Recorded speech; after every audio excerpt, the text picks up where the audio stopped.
Assalamualaikum warahmatullahi wabarakatuh. Salam sejahtera buat kita semua. Semoga kita semua dalam keadaan sehat jasmani dan rohani, tidak kekurangan satu apapun. Amin ya robbal alamin. Oke, Mimin akan melanjutkan cerita Liontin Giok Naganya. Tapi seperti biasa, bantu dulu tekan tombol like dan berkomentar juga Tuan dan Nona. Terima kasih sesudah dan sebelumnya. Seperti biasa, jangan lupa untuk bantu Mimin untuk tekan tombol like terlebih dahulu. Terima kasih Tuan dan Nona. Lanjut. Bab 1701 sampai bab 1703. Pemimpin beruang betina tidak berani ragu dan melemparkan 5 manik ke Ye Chong. Ye Chong mengambil manik-manik itu dan mengerutkan hidungnya. Manik-manik itu mengeluarkan bau yang sangat menjijikkan. Bajingan ini melahirkan gadis-gadis. Ye Chong mengutuk. Kemudian dia menyingkirkan manik Z5 elemen, mengambil furong kecil dan pergi di hadapan semua orang. Setelah mereka pergi, para wanita beruang menghela nafas lega dan berkomunikasi dalam bahasa mereka sendiri. Terjemahannya adalah, terlalu berlebihan untuk menindas orang lain, terlalu berlebihan untuk menindas orang lain. Benar, mereka bahkan merebut bola yang kita gunakan untuk menyekap pantat kita, sungguh tidak tahu malu. Rusak, kita harus menggunakan ranting untuk menghapus pantat kita di masa depan. Di sisi lain, Ye Chong dan Xiao Furong datang ke ruang terbuka. Ye Chong mengeluarkan 5 manik Z5 elemen. Furong kecil juga menutup hidungnya dengan jijik. Jika Ye Chong tahu apa yang dilakukan Xiongnu dengan manik Z5 elemen, apakah dia akan membunuh klan Xiongnu dengan marah? Meski sekarang tidak ada altar, namun, melalui penguasaan elemen ruang, Ye Chong telah memahami cara menggunakan manik Z5 elemen untuk melakukan perjalanan melalui ruang angkasa tanpa memerlukan altar bawah laut. Kemudian, Ye Chong meraih furong kecil dengan satu tangan dan menggunakan elemen luar angkasa dengan tangan lainnya untuk mengangkat manik Z5 elemen ke udara. Saya melihat manik Z5 elemen melayang di udara, berputar cepat, dan kemudian memancarkan cahaya dengan warna berbeda. 5 sinar cahaya menyatu menjadi satu cahaya putih. Segera setelah itu, cahaya putih menyelimuti Ye Chong dan Xiao Furong. Keduanya seketika merasakan tarikan yang sangat kuat, dan untuk sesaat, dunia berputar. Furong kecil tampak sangat ketakutan dan memeluk Ye Chong dengan erat. Ye Chong pernah mengalami perasaan bepergian melalui ruang dan waktu. Bahkan dia tidak tahan untuk pertama kalinya, apalagi Little Fleur. Ye Chong khawatir tubuh Little Furong akan terluka, jadi dia membentuk perisai cahaya pelindung di sekitar Little Furong. Namun, saat mereka berputar semakin cepat, Ye Chong merasa bahwa kekuatan yang melindungi perisai cahaya semakin lemah. Ye Chong menyadari bahwa kekuatan unsurnya perlahan-lahan menghilang. Setelah beberapa saat, kedua orang itu kembali jatuh ke tanah. Sebelum Ye Chong bisa melihat di mana ini, penglihatannya menjadi gelap dan dia hampir pingsan lagi. Sebelum pingsan, Ye Chong merasa dia masih memegang erat furong kecil di pelukannya. Baru saat itulah dia merasa lega. Ketika Ye Chong bangun lagi, dia dibangunkan oleh suara "oh". Suara itu terdengar sangat mendesak dan bersemangat. Ye Chong perlahan membuka matanya, merasakan kelembutan di pelukannya. Ketika dia melihat ke bawah, dia melihat furong kecil itu masih dalam pelukannya dan belum bangun. 2 orang sedang berbaring di atas rumput yang luas. Rumput itu tumbuh sangat tinggi hingga hampir menutupi mereka. Di sebelahnya ada sebuah batu besar, tingginya sekitar setengah orang dan lebarnya 1 meter. Dan suara "wah" yang pertama kali didengar Ye Chong berasal dari belakang batu besar ini. Ye Chong diam-diam menjulurkan kepalanya dengan rasa ingin tahu. Tidak masalah jika kamu tidak melihatnya, tampilan ini secara langsung membuat wajah lama Ye Chong memerah. Ternyata ada seorang pria dan seorang wanita, dan mereka berhubungan S3 kilodetik di sana tanpa henti. Ye Chong tercengang, ternyata suaranya seperti ini. Saya benar-benar tidak menyangka masih ada orang di hutan belantara ini yang suka melakukan ini. Tapi gunung dan sungai di sini indah, rerumputannya lembut, dan pemandangannya indah. Kalau mau berkelahi memang lebih cocok. Ye Chong menggelengkan kepalanya dengan bingung. Tidak perlu mencari lagi, tidak perlu mencari lagi. Ye Chong berpikir dalam hati dan melihat gerakan pria itu lagi. Pria ini sedikit lemah. Sepertinya dia belum pernah meminum anggur dakiangku, kata Ye. Chongqing, lalu dia ingin menarik kembali kepalanya dengan tenang agar tidak mengganggu keanggunan kedua orang itu. Namun, saat ini, wanita itu tiba-tiba menemukan Ye Chong. Dia berteriak ketakutan. Pria itu sedang dalam mood, dan ketika dia dipukul seperti ini, dia langsung kehilangan energinya. Dia berbalik dan melihat Ye Chong.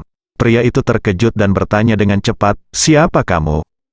"Kamu pasti mesum." Wanita itu buru-buru menutupi dirinya dan mengutuk. Ye Chong berkata dengan cepat, Tidak kesalahpahaman, aku bukan orang mesum. Akulah yang muncul di sini secara tidak sengaja. Aku tidak tahu kamu melakukan hal semacam ini di sini. Aku tidak sengaja menabraknya." Pria itu. Dia memandang Ye Chong dengan hati-hati, matanya penuh ketidakpercayaan. Dengan mengatakan itu, Ye Chong berjalan keluar dari batu dan merentangkan tangannya untuk menunjukkan bahwa dia bukan orang jahat. Wanita itu berteriak lagi, "Nakal, kamu masih keluar. Apakah kamu masih ingin melihatku? Ah Qiu, aku terkena dia." Pria bernama Ah Qiu dengan cepat memblokirnya. Tubuh wanita di belakangnya sepertinya menghalangi Ye Chong dari mengintip. Faktanya, gadis ini berpenampilan sangat rata-rata, bahkan tidak sepersepuluh dari ukuran Furong kecil. Ye Chong sama sekali tidak tertarik padanya. Namun, Ye Chong juga menyadari bahwa dua orang di depannya masih telanjang. Dia tersenyum malu-malu dan berkata, "Maafkan aku, tolong kenakan pakaianmu dulu." Setelah mengatakan itu, Ye Chong berbalik. Lalu, aku mendengar suara keras dari belakang. Seharusnya ada dua orang yang sedang berpakaian. Setelah mereka berdua berpakaian, mereka berjalan mendekati Ye Chong. Ye Chong Chai tersenyum dan berkata kepada mereka, "Saya benar-benar minta maaf. Saya benar-benar bukan orang mesum. Saya datang lebih awal dari Anda, tapi saya baru saja pingsan di sini." Qiu menatap Ye Chong dengan ragu, dengan tatapan matanya. "Masih tidak percaya? Ngomong-ngomong, izinkan aku bertanya, di mana ini?" Ye Chong bertanya. Sebelum Qiu bisa mengatakan apapun, wanita di sebelahnya mencibir dan menatap Ye Chong dengan jijik. "Bagaimana kamu bisa berpura-pura? Kamu tidak tahu di mana ini? Lalu bagaimana kamu bisa masuk?" Saat dia mengatakan itu, wanita itu memandang ke arah Qiu dan berkata dengan sangat tidak senang, "Qiu, apakah ini yang disebut tanah suci untuk berkencan? Tempat di mana hanya orang kaya yang mampu membelinya? Bah, dasar pembohong tua!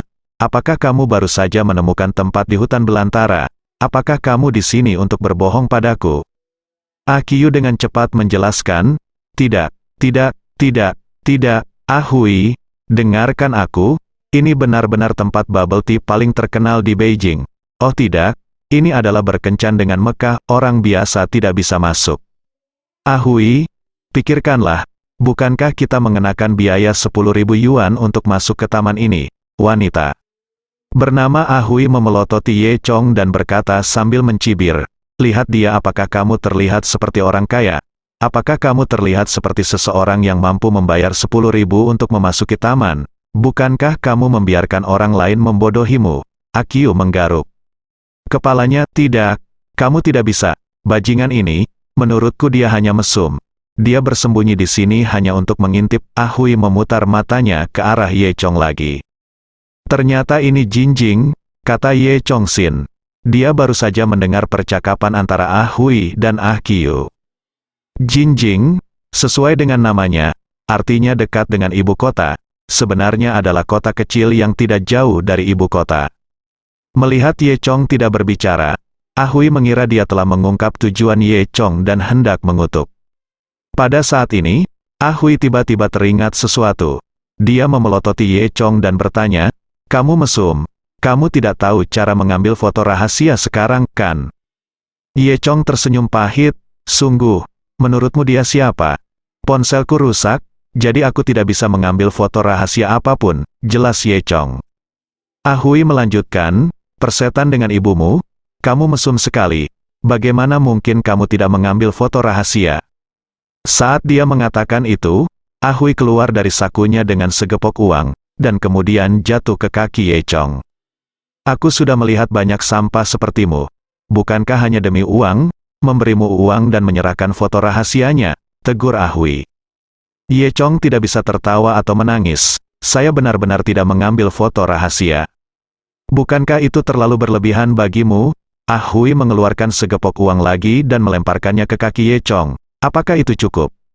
Ye Chong merasa sedikit tidak bahagia. Dia tidak memiliki temperamen yang baik pada awalnya, tapi dia sudah cukup toleran hari ini. Sudah kubilang, aku tidak mengambil foto apapun, kata Ye Chong.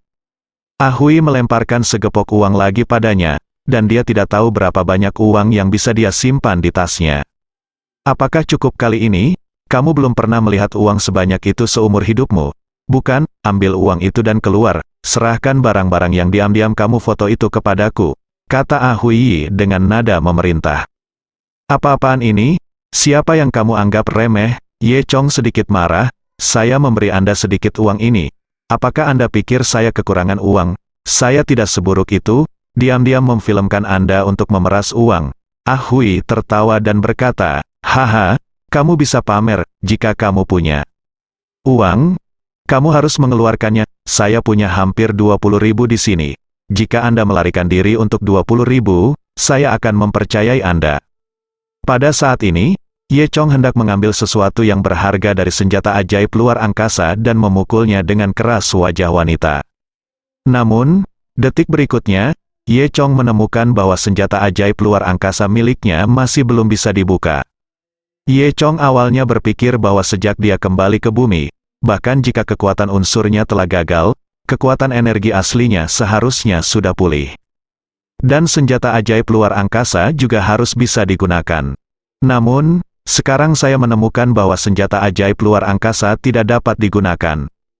Tidak hanya itu, budidayanya belum pulih. Ye Chong terkejut dan bertanya dengan cepat, di mana ini? Apakah ini ada di bumi? Ah Hui tampak menghina, idiot. Dari mana kamu mendapatkan koin pembunuh? Kamu tidak dapat membayarnya, jadi kamu berpura-pura menjadi gila di sini, kan? Atau bukan bumi?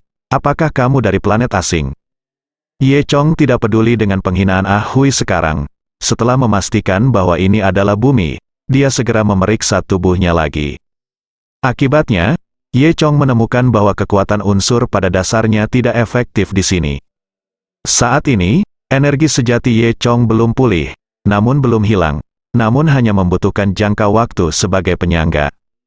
Diperkirakan energi sejati Ye Chong akan pulih setelah beberapa waktu. Setelah melihatnya dengan jelas, Ye Chong menghela nafas lega. Dasar mesum, kenapa kamu tidak mengambil uangnya? Bukankah kamu cukup pandai menyombongkan diri? Tegur Ah Hui. Menghadapi penghinaan Ah Hui yang terus-menerus, Ye Chong tidak tahan lagi. Namun, karena kekuatannya belum pulih, Ye Chong memutuskan untuk menoleransinya sedikit lebih lama. Bagaimanapun, Ah Qiu terlihat tinggi dan besar, dan dia tidak ingin ditangani dengan mudah. Namun Ah Qiu ini adalah orang yang jujur. Dia menyaksikan Ah Hui mengumpat terus-menerus dan hanya diam di belakang Ah Hui tanpa mengucapkan sepatah kata pun. Sambil berbicara, Furong kecil juga terbangun. Saudara vampir, di mana kamu? Mengapa kita ada di sini? Begitu Xiao Furong membuka matanya, dia melihat Ye Chong berdiri di sampingnya. Namun, Furong kecil terbaring di balik batu, dan Ah Qiu serta Ah Hui tidak dapat melihat Furong kecil dari sudut. Furong kecil mengusap matanya dan menjulurkan kepalanya dari batu. Aku, Chao, punya orang lain, kalian membentuk grup untuk mengambil foto secara diam-diam, kan? Cabul. Ah Hui melihat Furong kecil menjulurkan kepalanya dan langsung memarahinya. Furong kecil dikejutkan oleh tangisan Ah Hui, dan tanpa disadari tubuh bagian bawahnya menjadi tidak terlihat lagi. Ah Hui terus memarahi, persetan, saudara vampir, kalian bersenang-senang sekali. Ini nama panggilanmu, bukan? Di mana seluruh cosplay ini untukku? Furong kecil begitu ketakutan hingga dia ingin melompat dan merangkak ke dedaunan, pelukan Chong. Namun, Ye Chong juga dengan cepat menghentikan Xiao Furong. Furong kecil, kamu, sembunyi saja di balik batu dulu. Sekarang Xiao Furong setengah tidak terlihat, hanya dengan bagian atas tubuhnya. Jika dia keluar, dia mungkin akan menakuti Ah Qiu dan Ah Hui. Di hutan belantara ini, tidak mudah untuk bertemu dua orang. Jika kedua orang ini takut, Ye Chong tidak tahu bagaimana dia bisa kembali ke ibu kota. Furong kecil segera menarik kepalanya dengan patuh dan berhenti berbicara. Ye Chong memandang mereka berdua dan berkata, "Saya sebenarnya bukan orang jahat. Bagaimana dengan ini? Bisakah Anda meminjamkan ponsel Anda untuk menelepon dan meminta teman saya menjemput saya? Lalu saya bisa memberikannya kepada Anda, gandakan uangnya," kata Ye Chong. Chong tidak bisa membuka senjata ajaib luar angkasa sekarang. Dia tidak punya uang, dan teleponnya masih rusak. Yang bisa dia lakukan sekarang hanyalah meminjam telepon. Akyu hendak mengeluarkan ponselnya. Ahui menghentikannya. "Apakah kamu sakit jiwa? Apakah kamu percaya dengan apa yang dia katakan? Apa yang dia katakan seharusnya benar. Soalnya, dia juga datang ke sini bersama pacarnya. Mungkin mereka ada di sini sama seperti kita." Sang jungler, datang ke sini untuk berkencan, kata Akyu. Ahui memarahi dengan marah, "Kamu adalah seorang pembunuh dan orang yang tidak punya otak. Apakah kamu tidak takut mereka akan mencuri nomor teleponmu?" Akyu menggaruk kepalanya dan tersenyum. "Saya tidak takut, saya rasa dia tidak berani melakukan itu. Lakukanlah." Akyu ini juga pria yang kuat, sedikit lebih lebar dari Ye Chong, dan terlihat jauh lebih kuat daripada Ye Chong. Ahui terus berkata dengan nada menghina, meskipun dia tidak mencurinya darimu, lihatlah tampangnya yang kotor. Jika kamu membiarkan dia menggunakan telepon, bukankah itu akan menjadi kotor?" Akyu sedikit malu melihat Ahui mempermalukan orang seperti ini. "Ahui, kenapa tidak lupakan saja dan telepon saja?" kata Akyu. Ahui memarahi lagi. "Lakukan saja panggilan telepon bodoh, dasar sampah tak berguna. Cepat minta dia menyerahkan foto-foto yang difoto secara diam-diam. Jika kamu tidak merasa malu." "Aku masih merasa malu," Ye Chong berkata. "Katakan, aku benar-benar malu. Tidak ada syuting rahasia. Karena kamu tidak percaya, berikan saja teleponnya padaku dan minta aku meneleponmu untuk menjemputku. Maka kamu akan tahu." Hui masih ingin mengatakan sesuatu dengan enggan. Akyu berkata, "Lupakan saja. Itu hanya panggilan telepon, biarkan dia yang menelepon dan itu saja." Dengan itu, Akyu menyerahkan telepon itu kepada Ye Chong. Ye Chong mengambil telepon dan berterima kasih pada Akyu. Saat ini, Ahui berhenti. "Maaf, kamu orang tidak berguna, tidak ada yang bisa diarahkan padamu." Akyu menundukkan kepalanya setelah dimarahi, wajahnya memerah. Ahui menatap Ye Chong lagi dan mengutuk, "Oke, lakukan saja panggilan ini hari ini dan saya akan lihat apakah Anda dapat menelepon seseorang. Jika Anda tidak dapat menelepon seseorang hari ini, mari kita lihat bagaimana saya menangani Anda." Dengan itu, Hui dia sebenarnya mengeluarkan teleponnya terlebih dahulu. "Halo, Kakak Hua? Aku diam-diam di foto, datang dan bantu aku," Ahui berkata dengan nada sok. "Oke, biarkan orang lain menungguku, aku akan ke sana sekarang." Suara laki-laki yang percaya diri terdengar dari telepon. Akyu sedikit gugup saat mendengar ini. "Ahui, kenapa kamu memanggil Kakak Hua ke sini?" Ahui memutar matanya. "Ada apa? Kamu sungguh sia-sia. Kenapa kamu tidak biarkan aku menemukannya orang lain? Hal-hal yang tidak berguna." Ye Chong tidak repot-repot memperhatikan Ahui dan Hua Ge, tetapi memutar nomor Pan Wei. "Halo, siapa itu?" Suara Pan Wei terdengar di ujung telepon, terlihat sedikit tidak sabar. "Ini aku, Ye Chong." Ketika dia mendengar bahwa itu adalah Ye Chong, nada bicara Pan Wei segera berubah. "Saudara Ye Chong, aku akhirnya menunggu kabarmu. Di mana kamu?" Ye Chong memandang Akyu. "Di mana ini?" "Lokasi spesifiknya, dekat Beijing. Taman Lansi," jawab Akyu. "Dekat Beijing? Taman Lansi," ulang Ye Chong. "Apa, Taman Lansi dekat Beijing?" Nada bicara Pan Wei di ujung telepon penuh kejutan. Ye Chong bertanya dengan rasa ingin tahu, "Ya, ada apa? Apakah itu Yupao yang legendaris?" Tempat suci untuk berkencan," Pan Wei bertanya. "Saudara Ye Chong, mengapa kamu pergi ke sana?" Wajah tua Ye Chong memerah. Dia sebenarnya lupa tentang ini. Tempat ini memang mempunyai reputasi seperti itu. Ketika Ye Chong Zeng tidak tahu harus menjawab apa, dia tiba-tiba memikirkan sesuatu dan bertanya, "Kucing-kucing, bagaimana kamu tahu tempat ini?" Aku mendengarnya dari sepupuku." Pan Wei ragu-ragu, berkata. Ye Chong bisa membayangkan wajah Pan Wei pasti memerah sekarang tanpa melihatnya. Ye Chongsin mengatakan itu adalah kesempatan bagus, tapi untungnya dia bisa menyebarkannya. Anak kucing, jangan bicarakan ini sekarang. Datang dan jemput aku secepatnya. Oke, saya akan kirim sekarang helikopter dan tunggu pertemuannya. Mari kita bicara lagi, kata Pan Wei. Lalu, Ye Chong menutup telepon dan mengembalikannya ke Akyu. Hui berkata dengan sinis dari samping, "Apa, seseorang datang menjemputmu? Bagaimana kamu sampai di sini?"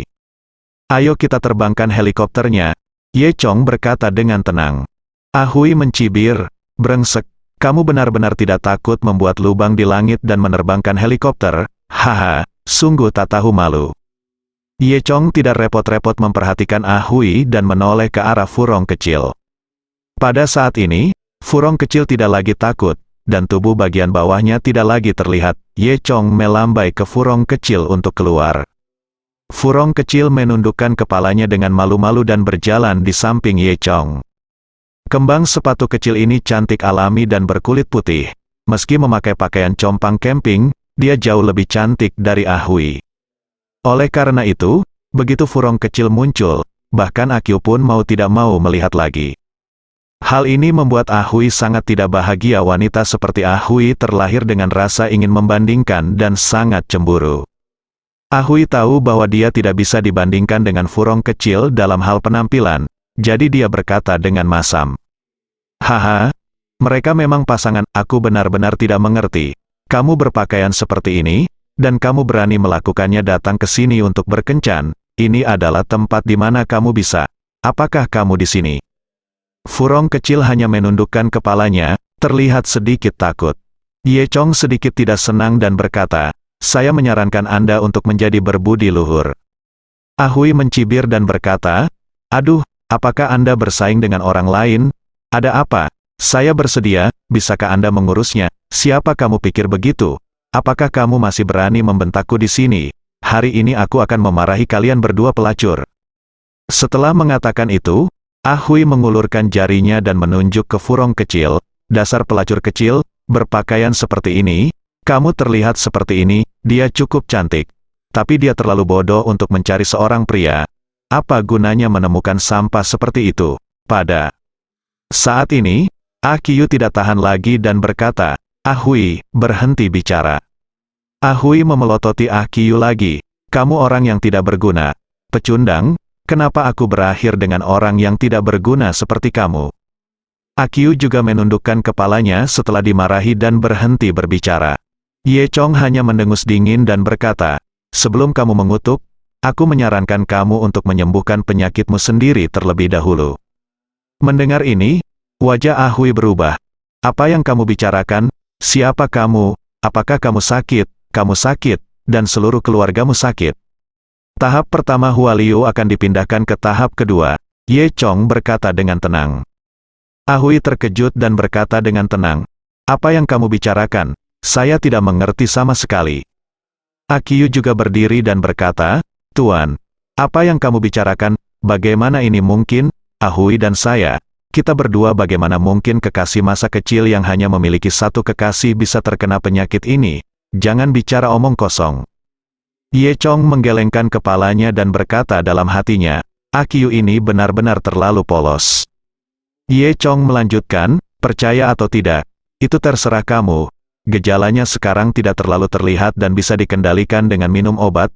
Saya kira ada obat untuk mengobati penyakit ini di tasnya. Kalau tidak percaya, cari dia." Tas. Setelah mendengar ini, Hui menjadi lebih cemas. "Kamu bajingan, tutup mulut. Kamu berbicara omong kosong." Ye Chong menatap Akyu lagi. "Saya pikir kamu adalah orang yang cukup baik. Jadi saya mengingatkan kamu untuk menghindari bergaul dengan wanita seperti ini di masa depan. Kamu sendiri pergi ke rumah sakit dan lihat apakah itu bisa disembuhkan selagi masih ringan." Hui menunjuk ke arah Ye Chong dengan marah, kamu berbicara omong kosong, kamu bajingan? Coba saya lihat apakah saya tidak merobek mulutmu." Penampilan Hui sangat bersemangat, bahkan Akyu melihat petunjuknya saat ini. Dia berkata dengan muram, "Hui, berikan tasmu dan datang dan lihatlah." Ah Kyu biasanya sangat jujur, tapi begitu dia marah, fisiknya yang kekar cukup menakutkan. Ah Hui sedikit panik dan berkata, "Apa yang kamu lakukan? Aku tidak ada apapun di tasku." "Kamu benar-benar percaya apa yang dikatakan bajingan itu? Apakah kamu masih laki-laki?" Saat mereka berbicara, sekelompok orang terlihat pergi. Datanglah, pemimpinnya adalah seorang pria gemuk dengan rambut disisir ke belakang dan banyak kondisioner di kepalanya sehingga terlihat berminyak. Melihat pria gendut itu datang, mata Ah Hui berbinar dan dia segera berlari. "Aduh Kakak Hua, kamu di sini, aku telah diintimidasi, mengapa kamu tidak datang dan bantu aku?" Ah Hui berkata dengan tatapan centil. Dia sama sekali tidak peduli pacarnya ada di belakangnya. Bersambung.